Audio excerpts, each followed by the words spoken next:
I'm Joanna Hildreth from the Northwest Georgia Republican Assembly. First off, we want to thank you for agreeing to participate in our candidate interview. We feel discussions like this serve to create a more informed voting electorate, so we can make the best decision possible to elect the candidates that best represent our values.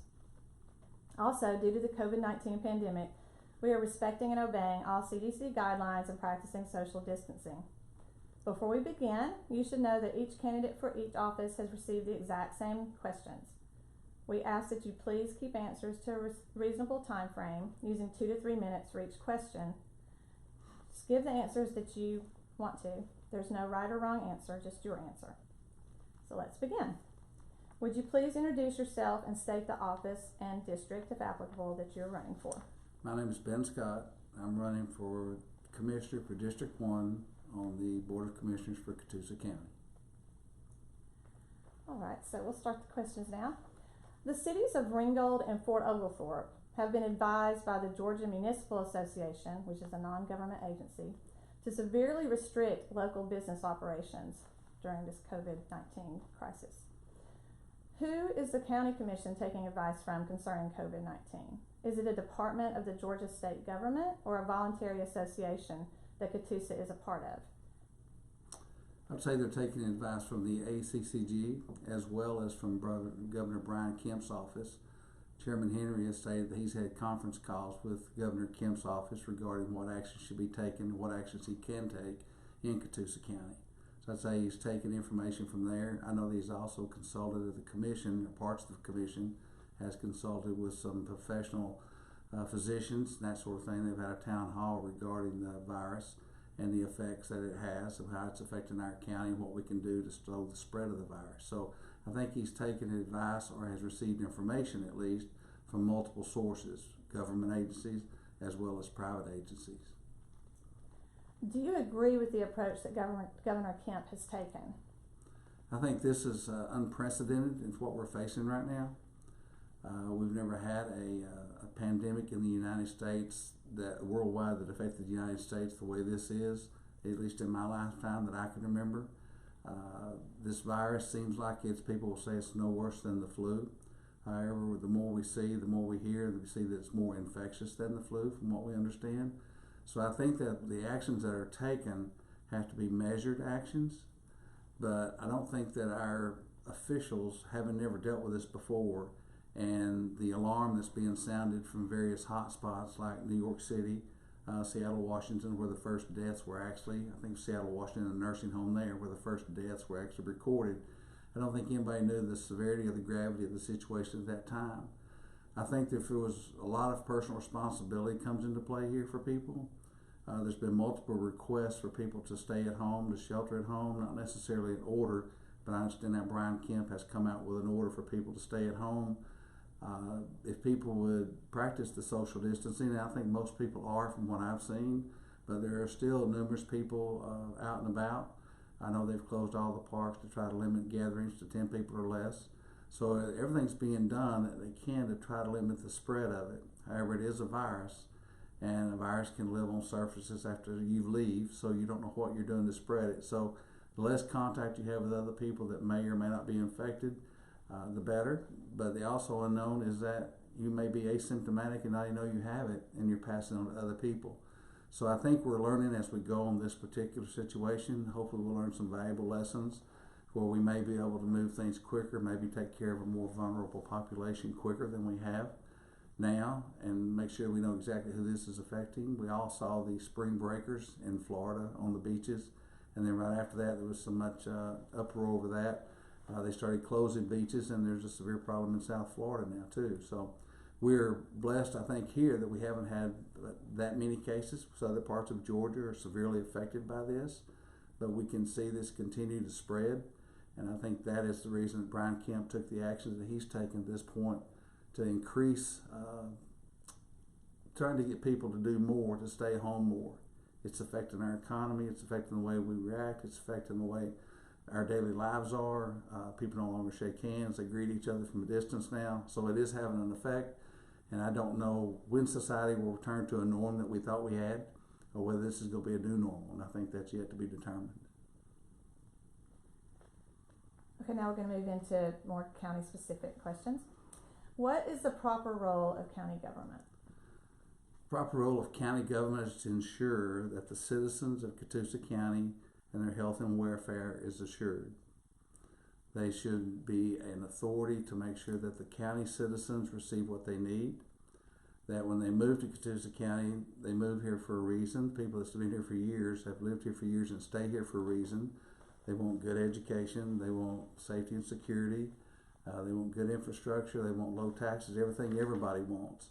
But the role of county government is to ensure that they are inclusive enough to make sure all the citizens of Catoosa County are heard, and that all the citizens of Catoosa County have an ability to talk to the commissioners, and that their voices be heard, and that their concerns more than anything else be heard when there are some.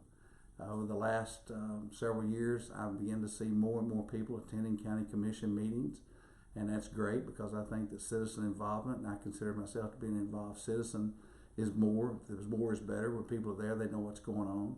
So county government is here to ensure that the citizens are taken care of and they're provided for what governmental needs are. However, government doesn't need to be in some things. You need a limited government if at all possible, but you need to make sure that the safety and security of your citizens are taken care of, your children are educated. What are your top 2 priorities as county commissioner? It's really all rolled up into one priority, and that is to make the county commission more transparent and accountable. I think that the transparency and accountability will cover several different things. It will cover the taxation issues I think we're facing. It will cover the infrastructure issues I believe we're facing, the safety and security of our citizens. So we have now a system in place where our commissioners are able it's an open session, they make decisions, however, they have a work session. But if you ever read the agenda on a county commission item and what comes in front of that commission, all you have to do to know how somebody's going to vote, if you go to a lot of the meetings, is read what's on the agenda and you already know what they're going to vote. You don't know the reasoning behind it. I think our department heads, when they come up and request something or something's to be approved, or resolution, more information needs to be put out. They may understand it because they're the ones that put it on the agenda. And just listening to a county commission meeting there, you see what it's exactly read. You can read it from home and not even go to the meeting if you'd like. So I think that needs to be out front where more people know exactly what's going on, why decisions are being made, and who's benefiting from those decisions. Could you educate the citizens that watch this interview about how you would plan to cut spending, lower taxes, and shrink the role of county government in proportion to the drastic fall in economic revenue that's likely coming? Well, it is going to be a drastic fall in revenue, and economies are cyclical. We've been through depression. We've never had a depression since the Great Depression, but we've been through several recessions, so economies are cyclical. We've been on a good run for the last few years as far as increased revenues, especially since Donald Trump took office. But now we're going to reap the benefits, hopefully, of money that we've set aside, so that we don't have to increase the burdens on the people that are out of work now that can't afford any tax increase when they least can afford it because they've been out of work. I think we should move to a system of zero-based budgeting. I don't think we should go to a line item budgeting, or we should go to a previous budget. And I've been to budget meetings where it's basically, what did you get last year and do you want anything else?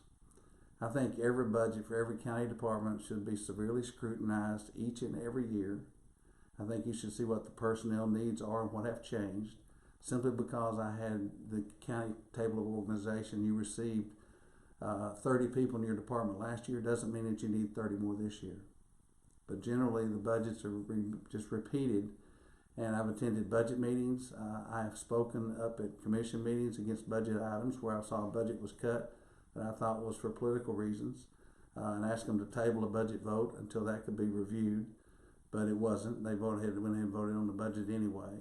I don't think there was any cost analysis done to see if that was the right thing to do. I think it was decided we don't need that position, but yet the person that's budget was cut was actually there speaking against it as well. So I know that they didn't heed his advice when he was there speaking. So I think that's first thing we need to do is look at where we've got budgeted and where it's at. I think money can be moved between departments, and I'm in favor of, before any tax increase, we should look to scrutinize every single penny that we have in our budget. We should cut where we can, and if we don't need it, we don't pay for it. I would immediately freeze all discretionary spending. only mandatory spending to keep our government operating for the health and safety and welfare of our citizens. Any discretionary spending would be stopped immediately. I think that would be at the time when we know we've got a financial shortfall that's probably going to be staring us in the face over the next year and maybe longer, because we don't know how long it'll take for our economy to bounce back, how many people will lose their jobs, how many people will still be on unemployment. I think discretionary spending is something that we can't afford. I think it has to be stopped, and we need to change the way we allocate money to budgets, and we need to make sure that when we give a department money, that money is being used for what they say it's going to be used for. The ability to move money around inside the budgets is a nice thing, but there needs to be a budget amendment. The commissioners need to know if departments are moving money of a certain amount, a larger amount, a smaller amount. You give money to a department for a particular reason, and that needs to be what that goes for. If you don't need it, I don't want you spending it on something else you'd like. You need to return it over here where I may be able to put the money to better use in a department that's falling short.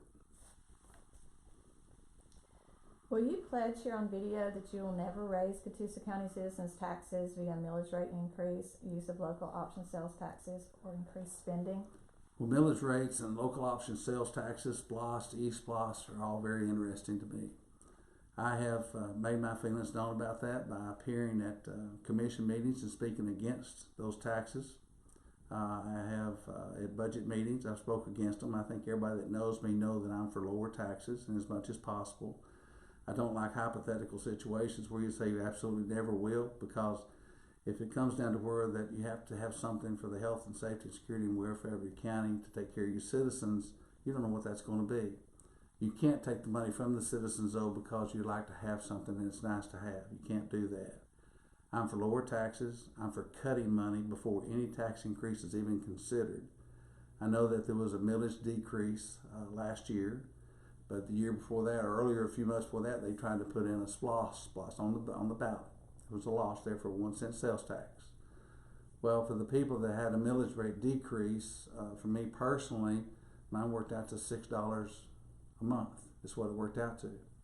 However, if we'd passed that 1 cent, I would have spent much more than that in increased sales taxes, but lost in those sales taxes are regressive taxes because they hurt the poorer among us than they do the more wealthy.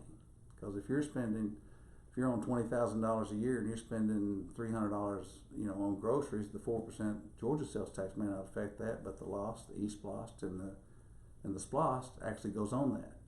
So it's a regressive tax. So I'm not in favor of SPLOST at any rate.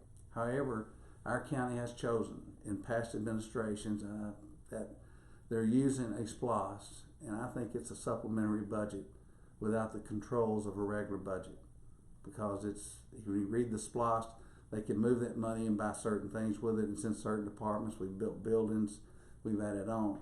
So I don't think that we should use a sales tax as a revenue generator for something that should be paid for to support the citizens. I've heard commissioners say, well, we're really not raising your taxes. We're putting it on the ballot and letting you decide what to do it. I think that's a lazy way to do it myself. I think that's the easy way out. So if it passed, then the commissioners can say, we didn't raise your taxes, the voters voted that in. But I think the commissioners have an obligation first to look and see who that tax is going to affect, how much it's going to affect them, and what the options would be as far as property tax increases. But you should still go back and look at your budget, move the money, cut what you can to make sure you don't have to do either. And we have an infrastructure problem. We've got roads. Our loss was to T-SPLOST. I don't know if you're going to ask a question about T-SPLOST or not, but T-SPLOST was another tax there. We've got the lost offsets some of our property taxes. Some people don't know that your millage rate is lowered because there is a lost sales tax, local option sales tax. So when you consider that extra penny on a T-SPLOST or an E-SPLOST, it doesn't sound like much, but for those that are not doing as well among us, or those that have lower incomes, I know people, a family of 4 that's living on $30,000 a year. 3 or 4 extra cents when they're buying a lot of groceries and buying clothes for the kids is a lot of money versus somebody that's making $100,000 a year. Basically, I've let my actions speak for my desires about taxes. What would be a proactive way to manage the budget anticipating a severe economic downturn? Well, I think that the budget's first that you need to be using some fiscal forecasting to begin with on all your budgets. in previous jobs, we had to do forecast where we had a budget where we set for this year, but we were looking out 2 years in advance of that to determine what we thought our needs would be. So the further you can look out, and some of it would be projections, but the further you can look out to determine what your needs will be will help you on the budget that you're working with presently, to make sure that when you use that money, there's going to be needs that you can, some things you can put off. You may have to move money from one department to another department to deal with the economic downturn. Depending on if another department needs more money for a particular reason because of the economic downturn, we don't know where that will be, or if there will be any like that. But the ability then to move money from one budget to the other budget, from one department to another department, so that we can actually provide the services that we need to provide. But we need to do more economic forecasting, I think, to look out a little ways, and we can't depend on what we think is going to come. We have to look at real numbers that we have now. We have to look at normal inflationary pressures that we have, and generally, last few years, we could indicate your inflationary pressures between 1% and 3% a year. After this epidemic we're going through now, this pandemic we're going through now, we don't know what the inflationary pressures are going to be from this point forward. We know our national debt has already increased by another $2 trillion because we just added onto that. So now I think our national debt has passed our GDP, or at least equal to our GDP. So that in itself, and the more money that's printed, the more money that's put in circulation, there's going to be inflationary pressures. That's something we have to deal with. If we're facing it as a government, our citizens are facing it in their own homes. So there may have to be some very hard decisions made on services that may be cut, things we can't afford anymore because they're nice. I don't know what those would be, but we'd have to take a look at that if the time comes. But there may come a time when you have to really tighten your belt, which I believe we should tighten our belt with government money every time we have government money, regardless of whether it's good times or bad. You should request no more money than what's absolutely necessary, cut every chance you get, and make sure every department is held accountable. Can you pledge here on camera that you will find ways to cut each department by a modest 5% or even bolder 10%? I believe you, in fact, have heard me say once before that I believe before we did any kind of tax that we should go to each department and request that they provide us with a plan where they could cut 10% out of their budget. Some departments may be able to do that. Some departments may be able not to do that. Some departments say, well, I can't do that. Well, that's the reason you have department heads. That's the reason you have some elected officials, some appointed officials in these positions. That's their job. As budgets get tight, that'll be their job. You should always have a contingency that you can fall back on. If you're afraid to go to the department heads or afraid to go to the elected leaders and say, listen, here's the deal. We've either got to cut something or we got to increase taxes, and nobody can afford to increase in taxes. We don't want to do that to our public. So find the cuts. Some may be able to cut 10%, some may be able to cut 2%, some may be able to cut 5%. Hopefully when you added all that together, you can come up with an aggregate amount of between a 5 and 10% budget cut before you want to, and you reallocate money as part of that on wherever the budget cuts come. But any budget cut there, as long as you're providing the basic services for your people, if it's hard economic times, the citizens of Catoosa County are going to understand that. They're going to understand, listen, you're buying the basic services. We've got roads, we've got bridges, we've got schools, we've got police, we've got fire. So they'll understand that. Now, it may not be, you may not have a policeman on every corner, but you've got enough police to cover the territory and do the job. You may not have somebody that fills the pothole in front of your house in a week, maybe it's 2 weeks, but at least you're getting the job done. So I think you need to look at all the costs, and a lot of personnel costs are fixed, and most of the budgets that county departments give in, you've got the personnel costs, the insurance costs, Social Security, all that kind of stuff that's a fixed issue depending on what their salaries are. You have to start looking at that. As I hate to say, you may have to look at things like reduction in workforce, not laying anybody off, but just not filling the position if somebody retires. And then you save that money, and that reduces the overall budget. That may be a way to reduce over a period of time until times get better, and then as times get better and people start requiring more of you or asking more of you as a commission, then you can do more. How often would you meet with department heads to see if current projects are successful, are revenue neutral, or to find out if they're costing citizens more than initially projected? Well, it's difficult to say, but I would say that every time that a department head receives money for a brand new project, that the county manager should be meeting with them more so than anybody else to make sure that that project is on track. I would say as a county commissioner, if you've budgeted that money and have voted for that you too should be following that. It may not be a meeting necessary with that particular county department head. It may be something that you can do through the county manager not to disrupt that department. But I think dealing with the department heads, they need to know that you're there as a commissioner. It's not that you're there to control their budget or tell them what they can do. You're there to facilitate that the operations that they provide to the citizens in Catoosa County. So if you've got a special project that you're working on, the county manager should be able to answer a question that you have at any one given time. They should be aware of whatever it is. For 5 different commissioners to go to a department head, me on Monday, another one on Tuesday, and I'm the chairman of 4 commissioners, it becomes burdensome and overbearing on a department head. You can't actually ask them to do that. However, if you have a particular situation that arises that I'm aware of that the other commissioners are not, I feel like that it's my place then to take that directly to the county manager and to the department head. And I may ask for a meeting with both so that I can get the information from both parties. I don't want to lose anything in translation when something's that important. And if I'm tracking something that I want to make sure that the money's been spent where it's supposed to be, then I want to hear the answers up front. I can look at the budgetary numbers and the expenditures. I will have access to that. I'm not the one that actually sits down and does the actual budget. We have a fiscal officer that does that. But I can look at what's being paid and what's being spent. And I can look see if something seems out of order to me, and I will ask questions about that. That's one thing in my chosen career field I'm very good at is following leads and asking questions. So I will follow up on that. But I think we have to hold our department heads accountable. Our county manager has to be held accountable as well. And we have to work through the county manager to go through those department heads. But nothing would prohibit us from doing directly to a department head if we feel that that's applicable. And I think that if it's something that's very important, that we should have the kind of relationship as a commissioner with each department head. We should have open dialogue with every department head that we have. So that if we make a phone call to them and ask a question, they don't tell us, well, ask the county manager. That's not what would be expected. You know, they elected us just like they did them before they got appointed to make sure that the citizens of Catoosa County are taken care of. And that's the main thing. We work for the citizens. And I will do everything I can to make sure that the citizens are taken care of, heard, and that their concerns are met. Can you pledge here on camera that you will never vote to propose another T-SPLOS referendum? No ifs, ands, or buts. T-SPLOS. If you look at the history of T-SPLOS in Catoosa County, I think we can go back to 2012 first. And a lot of people don't remember 2012 when there was a regional T-SPLOS that was proposed for like 15 counties, I think, in northwest Georgia, and it was soundly defeated there. I don't think there was any appetite for a T-SPLOS after that.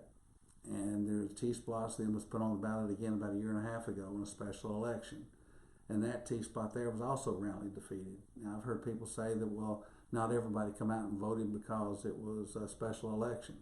Well, it seems like all the SPLOS wind up on special elections, and they didn't have any trouble passing the SPLOS. So I think that money that we need to have for transportation infrastructure needs to be used. We've already got SPLOS money that's used for some of that. We need to use every single penny that we have in SPLOS and put that toward that.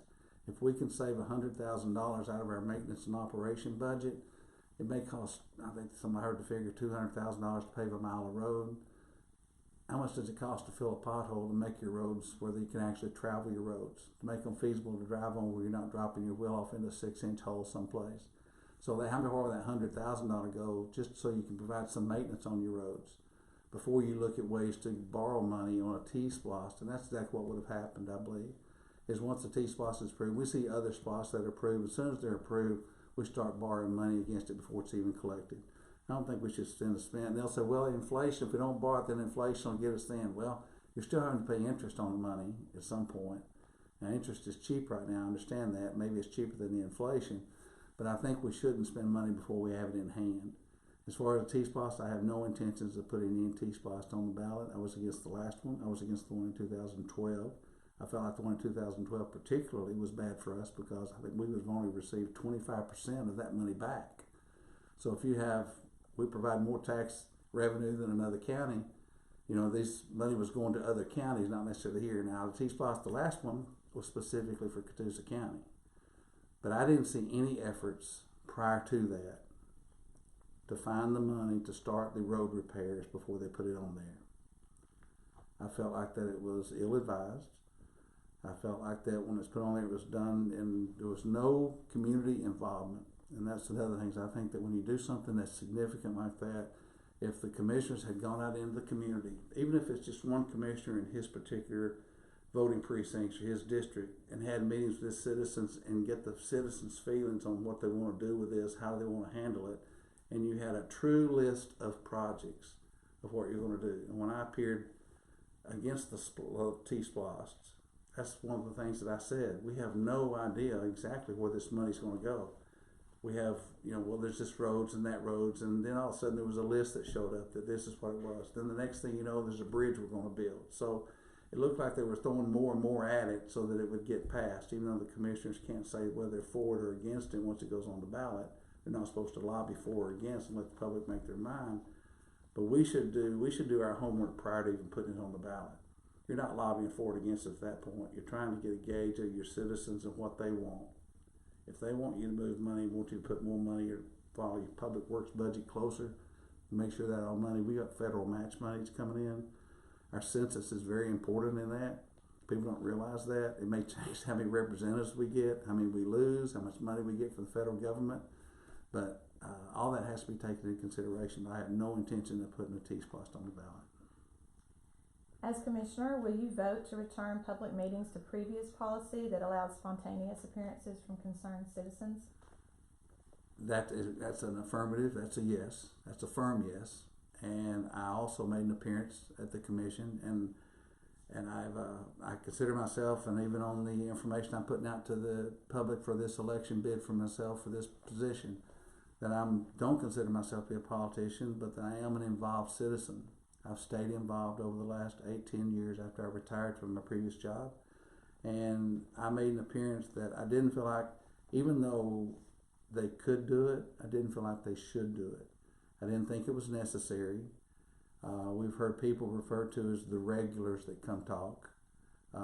If they're tired of hearing to them, you have to have a thick skin as a commissioner. You can't get mad. I saw an altercation between our chairman and a citizen that never should have happened. It was embarrassing to the people in the audience. It should have been embarrassing to both people that were there, and it was uncalled for as far as I was concerned. Maybe the people that were involved didn't feel like that, but I felt like it was uncalled for. So I spoke against the change to that. I myself have been in the audience. One that's where we talked about already was on the budget meeting, where I had no intention of actually speaking that particular night. Under the new system, if I don't sign in when I get there, I'm not going to be allowed to speak.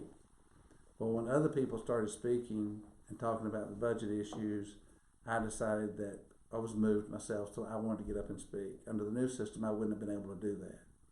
I don't think you should restrict the freedom of speech. Nobody should be threatening anybody. There shouldn't be any profanity, but you shouldn't have to sign in when you come to a public meeting when you're able to. For years now that I've been going to these meetings, and it's always been, does anybody like to make an appearance? It used to be at the end of the commission meetings, when after the business was over, they moved them to the front, which I think was better so that you could address things that were on the agenda. The commissioners will very, very rarely ever respond to you, unless the outburst that happened on that one particular meeting between the two citizens, a citizen and the chairman. But I don't think that we had a need for that. I don't think there was an issue that caused that kind of, and they say, well, it's nothing, it just helps us control, and maybe we can know exactly what you want to talk about before you get there. Well, there was a form you had to fill out at first. So there's been several different pieces to this that's come forward. First we'll do this, and then we'll do this. And what they finally settled on was just got to sign in when you come, but here's the rules of behavior. One of the rules of behavior says that you can't complain about anybody. Is that even your commissioner? If I don't think you're not doing a good job, can I get up and say, Commissioner, I don't think you're doing a good job. I'm running for this election because I feel like I can do a better job than the guy that's there, or I wouldn't be running. So I think that it should return to what we had previously, that if you want to speak and you're in the audience, that you should be able to stand up and make an appearance and speak about whatever you want to speak about. To what degree do you feel that the county is a ward of the state, that it could not exist without the aid of taxpayers in other counties? Or another way of putting the question, with the current situations in mind, if the county was required to support itself without the help of taxpayers in other counties and states, could it do it? I'm not sure exactly what you mean by that question specifically. I would say that's probably geared toward the fact that every time we have a sales tax, it's said that people say that it's paid by people coming through here, other people that help support our county. Some of that is true. Nobody's ever been able, I've asked the question, nobody's ever been able to give me an exact figure on how much money comes into this county for people that don't live here. And the only people I know that think could actually do that would be Costco, because it's a membership-driven organization. They can tell you exactly where you live, and they might be able to track each individual person down, but I don't think we want to go that far, interfering in people's personal finances to find out how much is brought here. The information that we have now, the federal money we get, the state money we get, Catoosa County couldn't exist without the money we get from the state and the federal government, especially for education. The tax rate would be so high, the burden would be so much on the individual taxpayers that you couldn't afford it. In saying that, I think that Catoosa County needs to get an equitable distribution of what they deserve and what they should get. You know, we know that now, the way that the federal government operates, and we've become, because the federal government now doles money out to everybody. You know, decades ago, you didn't have all the agricultural subsidy, you didn't have all the Department of Education. You got these new departments and all this money coming through now. Even the state gets so much federal money for education, and the state sends money back to the counties for education in particular. So could we support ourselves without federal and state money? No. Could we support ourselves without people from Chattanooga coming here to shop, or maybe Dalton coming up here to shop? I would say I don't have the research to say we could or couldn't, because how many people we have here that before we start having restaurants we go to Dalton to eat, where we support in Whitfield County. So I think there's a give and take on that. But as far as actual money to support the operations that we have in Catoosa County as a whole government, including schools and the Gov County government, I don't think, based on what we have right now, that we could support what we have without help from the state and federal government.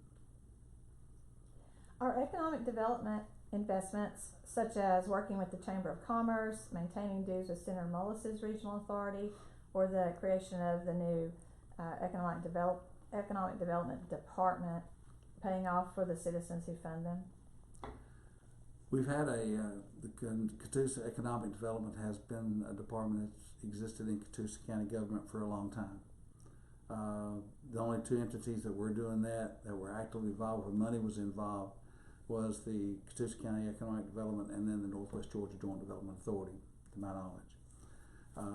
I think the Northwest Joint Development Authority, I think the concept that's there, and if you read about it, there are some advantages to being a member of that, as far as industry coming in and some tax breaks they get because it is a joint development authority. However, I think a cost-benefit analysis needs to be done. I'm not in favor of continuing that relationship at present with the Northwest Joint Development Authority, because I'm not seeing a cost-benefit analysis that tells me that that's worth the money we're putting into it, which is about $100,000 a year. And we've also increased the money we're giving in our budget to the Catoosa County Economic Development.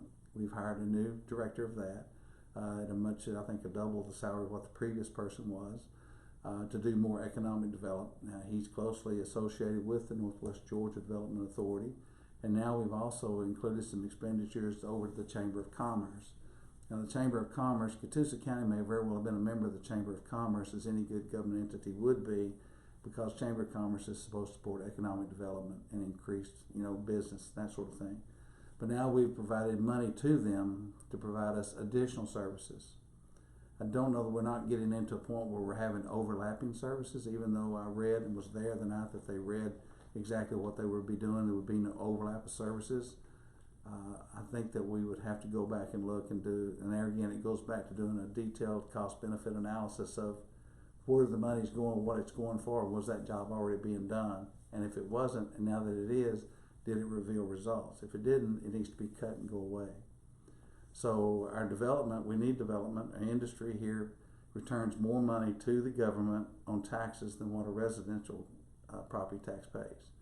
So industry is great to have, but I want to make sure that we keep Catoosa. We like to have industry, we like to have good jobs here for our people. If you look in our county, we're mostly a retail county for jobs. We've got Shaw Industry and a few other smaller industries, but we have a ton of service jobs and retail jobs in this county. So we want our people to be able to work here, play here, live here, and go to school here. But the sad fact is that we've got a lot of people in Catoosa County that work in either Chattanooga, Whitfield County, or other places. Some drive, way up to Cleveland to work. for different things. So in response to the economic development, I'm not in favor right now of the way economic development is moving. I don't think that we should be in competition with private industry for economic development. If it can be developed privately, you may have to have some government assistance, and there again you'd have to make sure that it's the cost is worth the result.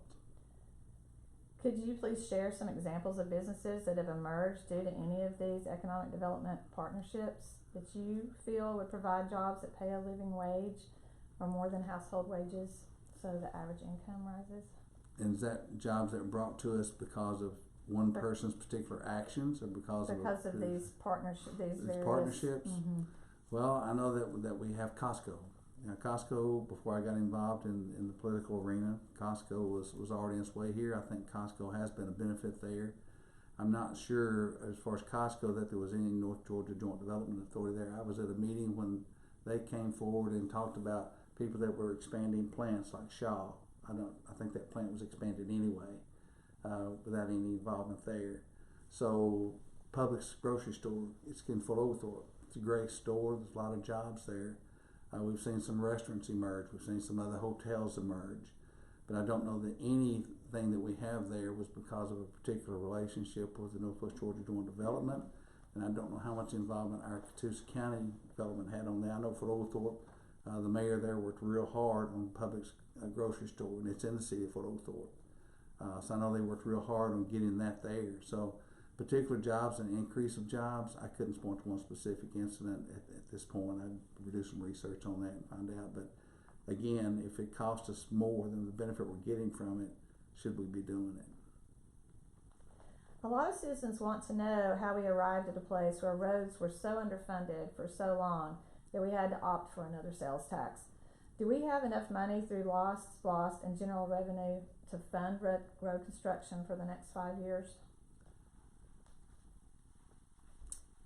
The problem that we have now didn't occur just in this last 2, 3, 4 years. I think it's 462 miles, I think, of roads, and then there's bridges and everything else in Catoosa County we got to have. There's been a lot of expansion, development, neighborhoods that have been built over the last, if you look at we were a county of like 20 years ago, a county of 30,000, now we're a county of 66, 67,000, so there's been a lot of growth here. And I think that the money that we should have been spending on infrastructure to keep up with that wasn't allocated there. Now, part of that I would say is because nobody wants to be accused of raising taxes. Nobody wants to be accused of well, we don't want to put money in there, they were paying for other things. So this is not a problem that occurred overnight. I think this is a decades-long problem, at least 2, where the expansion of Catoosa County has resulted in what we have now. The life of asphalt road, from what they tell us, is not what it was years ago. We have more traffic on our roads now than we had before. I can't say that we have enough money to take care of every single issue that needs to be taken care of immediately.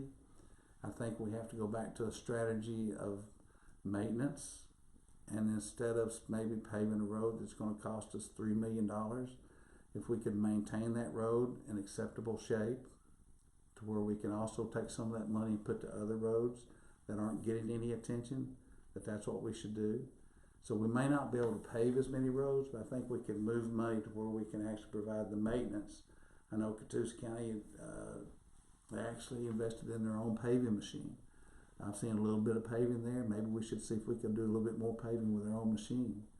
You know, maybe we should get a cost per estimate. How much does it cost to fill a pothole? You know, how many roads do we actually have? I don't think we truly know at this point, at least I don't, on the outside looking in, I don't think we truly know the true magnitude of the problem that we do have. I know I've seen people come to commission meetings from subdivisions and say, hey, our developer moved out and left us high and dry and our roads are falling apart. And then the county says, well, we didn't accept those roads. Well, why are we allowing them to build subdivisions if we're not making them come up to certain standards to begin with? So, and then are they to be punished because Catoosa County maybe didn't do its job 15 years ago? So do they have to pay the price? They're paying property taxes just like I, just like you. They should receive some of the same services. If we can't pave the road, maybe we should fix the problems where they exist to make them at least manageable until we can get to them. So another tax to fix the roads would not be the way I would like to go. It would not be the way at all. Again, I'm not for any new taxes I'm not for any new taxes, but we have to make sure that we actually, our roads have to be safe. They have to be passable. We've got school buses that ride on those roads for our kids. We have to make sure it's safe for our children and school buses. But everybody that goes to work every day, nobody wants to go home on an obstacle course driving to their house because they got to dodge so many potholes. So we should go back and look and see how we're doing things to make sure we're doing it the most efficient way possible. I know what you hear when you're on the outside looking in. That's the reason I'm running, is because I think there's a better way. I think we should look closer. I think we should demand a little bit more. Okay, and this next question, you've answered it really in part already, but because with our format, we're asking all the questions to everyone, no matter what. What percentage of the county budget is used on the betterment of the county's roads? Are roads a priority? If not, why? I think roads are a priority. When you want to get a T-Splice, it became a priority. I don't have the exact figures on how much the public works budget is in front of me, but of the public works budget, most of it would go for roads and maintenance. I mean, they have to clear. It's not only that, you have to consider that you have issues where the county is responsible for drainage issues, and they're responsible for culverts in certain areas and ditch cleanouts to make sure that water flows and you don't have any flooding issues. So public works is responsible for a lot of different areas, not just roads. But you have to make sure that the money that you are giving, that's what I talked earlier, maybe if public works doesn't have as much money as they need, maybe we should look at another department that maybe could give up a few $1,000s and move that to public works. Maybe we should make sure public works is actually spending the money that they actually need on what they're supposed to be spending it on. I mean, I know they recently bought another piece of equipment through the SPLOST. And it's the only manufacturer supposedly of that piece of equipment. Well, maybe the only one by that name, but I think other people would have made that same piece of equipment. It might have been cheaper. But to make sure the exact amount of money that's been spent on that, I think that's the reason you go to a zero-based budgeting system, to where every department head has to, every year, they have to justify the money they're asking for. And then the commissioners can then take and say, well, we have a problem with roads here. We've only given you X amount for roads for this year. This year we're giving you more money for roads, and this department over here is not getting as much money. They have to do with a little less. Everybody has to take a little pain along the way if you want to make sure everything gets done. And it'd be nice if you just didn't have to worry about money and you could pay for anything you want. But every dollar that the commissioners vote to spend comes from somebody. It comes from somebody. So we just have to make sure that Public Works is being judicious in their use of money, that we're providing them with the right amount of money they need. Okay, this is our final question. Will you pledge to propose an ordinance that makes Catoosa County a sanctuary for the Second Amendment and serves to safeguard our citizens from unconstitutional gun ownership restrictions? Proposing an ordinance is difficult for a county, because the state of Georgia has a preemptive statute that says that the county can't do that. So I think if you're looking for an ordinance for that, I think where you need to be looking is to our state legislators and our state senators, our state representatives. That's where you have to start, because no matter what the county does as far as an ordinance, and there have been ordinances passed in Georgia that have been overturned because of that. If we pass an ordinance, then the state can preempt that because of the state law that's there and says you can't. I think we should go further than a proclamation and go to a resolution, so that our commissioners are on board, standing behind that type of effort to take it to the legislature to see what changes need to be made at that point. And that way, when you make the changes, they stand up to constitutional scrutiny. The state's not preempting anything that a county does. A resolution, while it's not enforceable by law, an ordinance is more or less a law. You can take action there, but anything that we do can be preempted by the state. Would they? I think that if you started doing that and counties started doing it and passing actual ordinances, I think they would. Kennesaw's passed one that requires every citizen to have a gun. That one, I think, is still on the books and is still standing. So I think there is an appetite in the legislature to some extent for some type of ordinances to show that we stand strongly behind the Second Amendment and the right of people to keep and bear arms. But I think passing an ordinance in Catoosa County would be an exercise in futility, because it could be preempted by state law. However, a resolution is a different thing, showing a firm support for the Second Amendment and having your commissioners on record. And also, that's something that you need public input from too. There's a lot of that's a big conversation to have when you start talking about the Second Amendment, because there's a lot of people feel real pro-gun and some are so pro-gun. That's a big conversation to have. But I think our commissioners need to be involved and get out in their communities and talk to these people. And these people meaning the people that voted for you, so that you know exactly what their feelings are on it. And I think a resolution would be perfectly applicable in this situation for Catoosa County in support of the Second Amendment. Well, thank you. Now I'm going to give you a few minutes to wrap up and say anything you'd like to at this point. Well, I didn't keep all my answers exactly 2 minutes or less. I'm sorry about that. But again, my name is Ben Scott. I am running for District 1 Commissioner. From what I've seen in the politics is I believe that I have instituted and I have told people that if I'm elected that I put a 2-term limit on myself. I know a lot of people say, well, if you're doing a good job, why leave it 2 terms? If you're doing a good job, I think what you're doing, the person that's elected behind you, people will put people in place to continue what you started if you're doing that good of a job. A 2-term limit will eliminate the issue where special interest starts to take effect, where you're no longer an involved citizen, a citizen legislature, but I think then you start working for special interest. I've also decided to fund my own campaign this time around. I don't want any involvement with special interest. I don't want to owe anybody anything, and I never have and never will. When I make a decision, I want to make it for the best I can for the people. I think there are issues come up, familiarity, as far as, well, I'd say familiarity will breed complacency. And complacency will all too often lead to contempt or corruption. Not saying it has, but it can. And once you see there, and what I've seen is that I believe that right now District 1's running on autopilot. I can pretty much tell you when I look at the agenda when I go, probably 99% or better exactly how the votes are going to go for a District 1 Commissioner. And when you start dealing with taxes, if I can go back just a little bit to the taxes, it looked like there was, I won't call it a game, but you know, when you looked at some of the tax increases that were passed in some years going back, you would have the commissioners that were coming up for election vote against it, and then 3 others that didn't have to worry about election would vote for it. All you need is 3 votes. I would like to see that when there's a tax increase, I would like to see that there was a 5-person majority voting for that, so that the citizens would know, listen, it's not just the 3 that's not getting elected and the 2 voting against it that's worried about election, because if you raise taxes, nobody wants to re-elect you. You have to follow your conscience. You have to do what you think is best. That's what you're asking the people to do, is put you there to do what you think is best.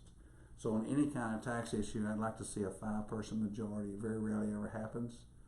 And I think if people are there, they know that they're only there for a defined amount of time, that they're not worried about their next campaign, that they don't have to worry about where the money's coming to run their campaign. It's easy to run a campaign when you're spending somebody else's money. Trust me, it's easy to run one when you're spending somebody else's money. But if you're doing it on your own and making sure that you're there for the right reason, then I believe you'll be a better commissioner. And that's my goal, is to be the best commissioner for Catoosa County District 1 that I can be. And if elected, you'll get the best I have to offer. That's all I can promise you. You'll get the best I have to offer. I'll never make any promises or pledges that I don't think I can keep. I'm a man that has, generally, people know where I stand on something because of the appearances I've made or things I've told them personally. I think you can count on me to do a good job in District 1. And I love the opportunity to represent not only Chambers, Lakeview, Flowood, but the few people in Wood Station, which people didn't know that Wood Station voters even actually were in District 1, but there are a few. So I think the representation needs to be fair and equal. So as a commissioner for District 1, I want to be the one that provides that new representation, a new voice, a change. I think we need a change in District 1. I wouldn't be running. Again, you should never run for any position in political office if you didn't think you could do better than the guy that's there already. I would be more active, I can tell you that, than what the gentleman is that's there now. And would do more, I think, to be in touch with the citizen on major issues, and they would know what's coming up before it actually showed up for a vote, so nothing goes by the wayside with people not really know what's happening. So I'd love to have everybody's vote for District 1 Commissioner. Okay, well, thank you very much.